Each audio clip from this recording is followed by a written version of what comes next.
Hello, 007 Secret Agent of Love. I know that so many light workers right now just wish they could go home. And I just want to address this question that I've gotten sometimes about people who are like, I don't want to be here in this world anymore. It's really pretty primitive compared to who I am and where I'm from. And it is, but it's really important to realize why you came and to recommit to why you came. You came here because you are a professional at transmuting darkness.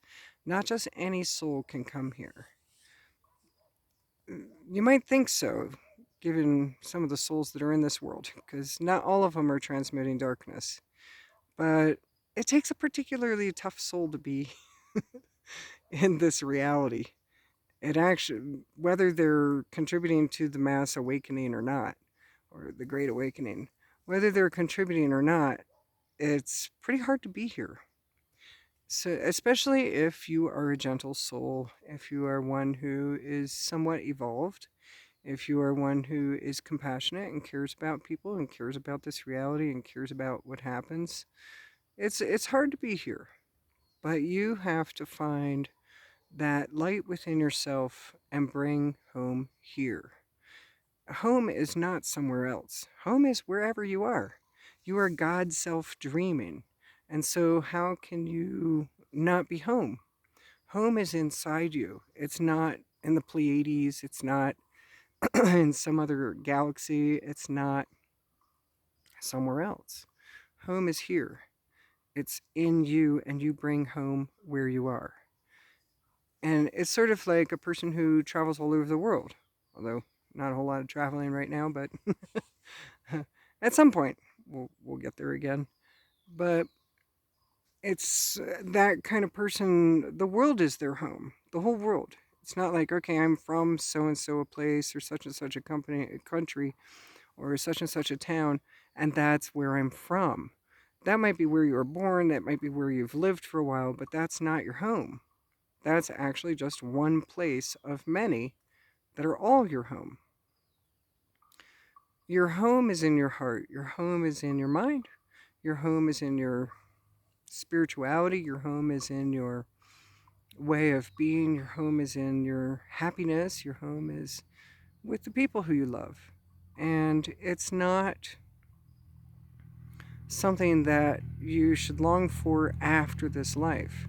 Sure, after this life, it gets a heck of a lot easier because you're not dealing with a primitive species and being part of that primitive species as well, with all its dysfunctions and having to do some work. And yeah, because this is a construction zone.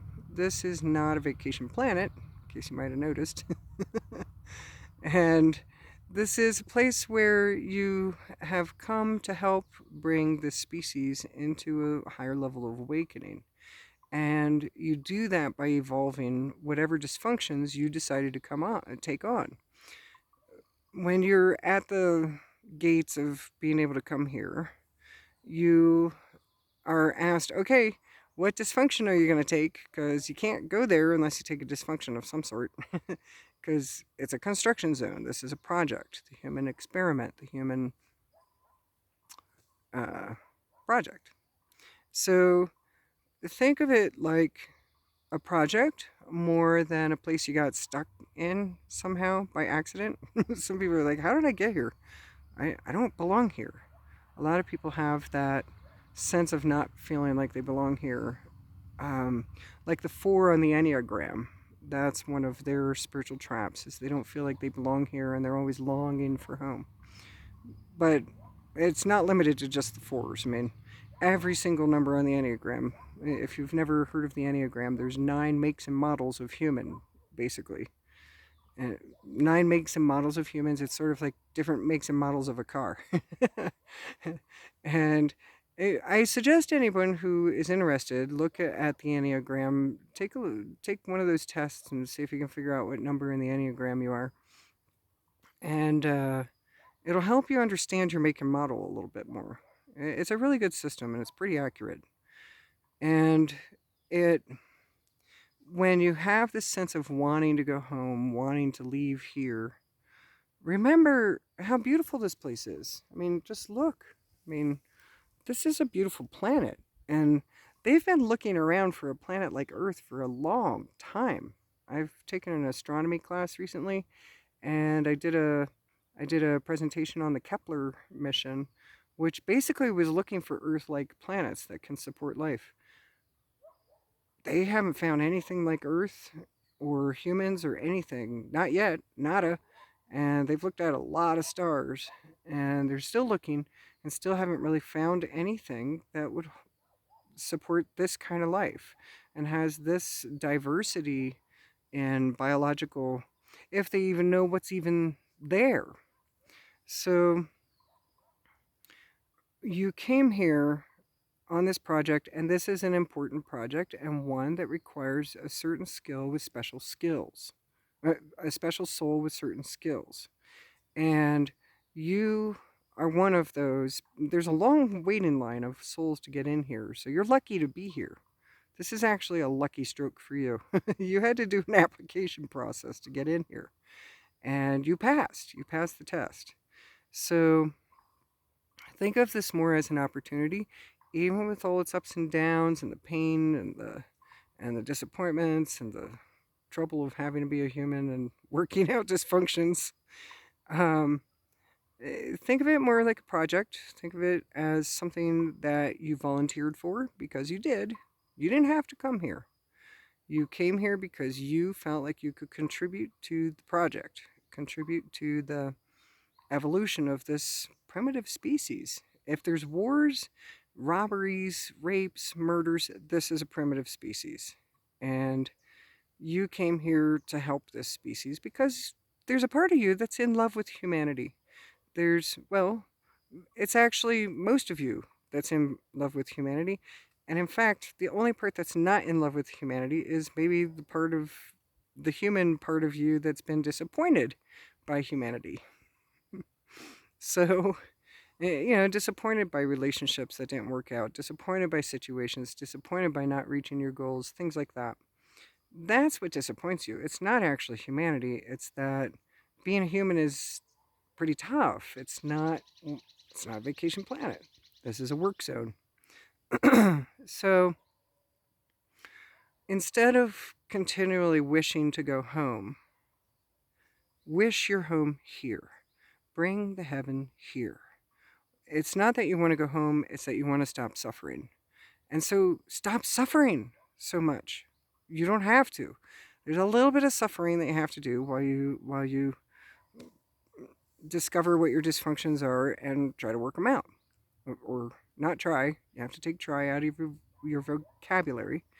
But it's tough. It is. And some of us have it harder than others because we took on more dysfunctions because we're more skilled and we knew that we could handle it. You did not take on anything that you couldn't handle. Nothing. That's not how it works. You can't take on something that you're not going to be able to handle.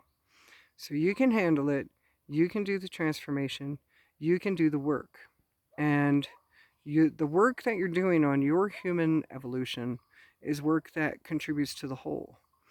And if you really want to know the truth, this is 3 blinks of an eye. A lifetime goes by really fast. Like, imagine how long you've lived already. What are you, 20, 30, 40, 50, 60, 70, 80? You know, it just went whew, just like that, right? I mean, really, think about it. It went really fast.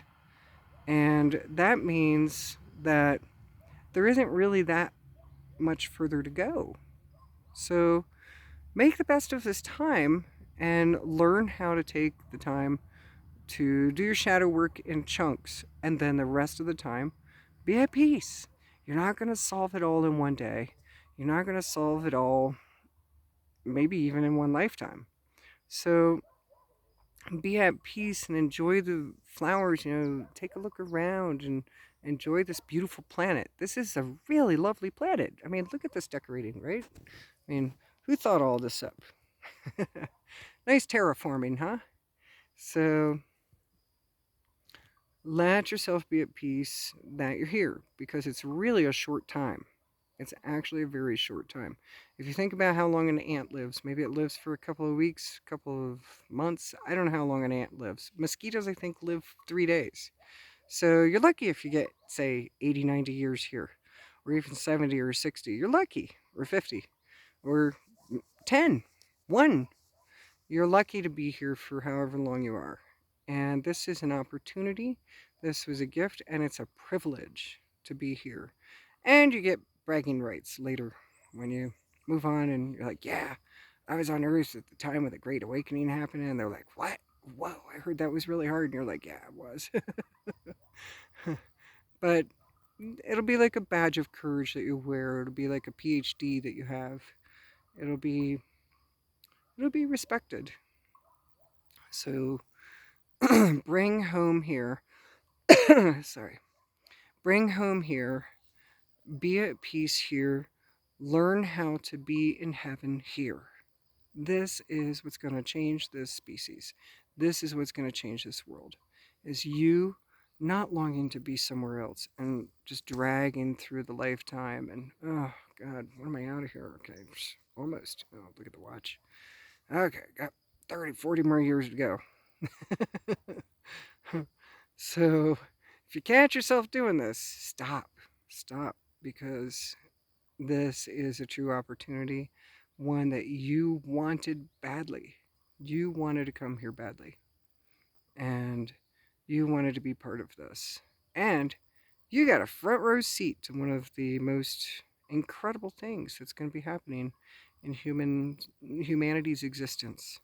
This is the big leap into a true maturity, a true awakening, a true enlightenment, a true adulthood for this species.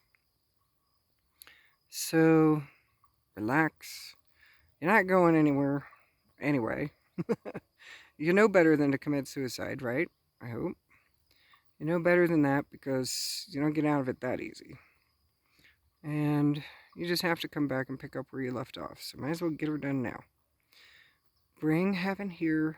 Bring heaven into your life. Bring heaven into your mind.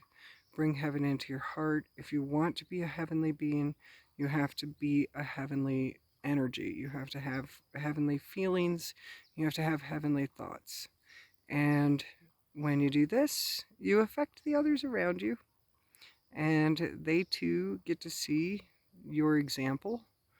Your example speaks louder than words. So be a heavenly being here, and that's how you bring heaven to earth. And refuse to be sucked down into a funky place and stay there. You're going to go into the funk now and then while you're working out the dysfunctions, but don't stay there. That's the trick. You don't have to stay there. So pick, say, 2 hours a day that you're working on your shadow stuff, maybe one, maybe a half an hour, and then go in and just enjoy yourself. Enjoy being here. I mean, look how pretty it is here. This is heaven. A lot of beings in the universe would say, oh my God, the Earth is one of the most heavenly places I've ever seen in the universe. It's pretty nice, isn't it? Okay, 007s. Hold the line.